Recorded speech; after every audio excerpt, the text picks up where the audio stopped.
Тем временем 11-классники республики готовятся получать аттестаты и отмечать выпускные вечера. Несмотря на сложную эпидобстановку в регионе, эти мероприятия проводят в очной форме, но с соблюдением эпидемиологических требований. Так, в Ухте аттестаты получат 579 учеников. Церемонии пройдут при соблюдении жестких требований. 1 класс в актовом или спортивном зале, обязательный масочный режим, а также температурный контроль на входе. Похожие требования и при проведении выпускных.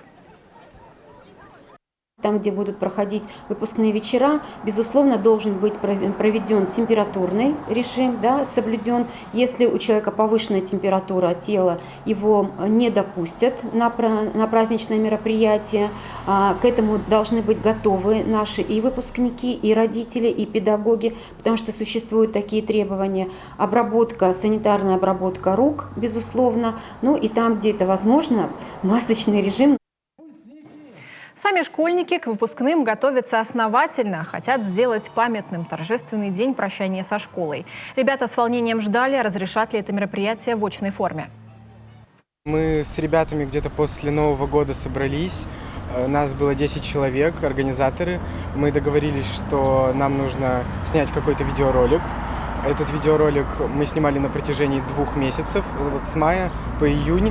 И последнее мы отсняли где-то неделю назад.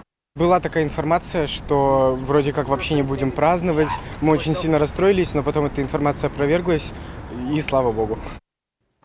Количество медалистов пока неизвестно. Точки над «и» расставит ЕГЭ. Но в Ухте уже решено, что таких ребят по традиции будет чествовать руководство администрации. Дату торжественной церемонии пока выбирают.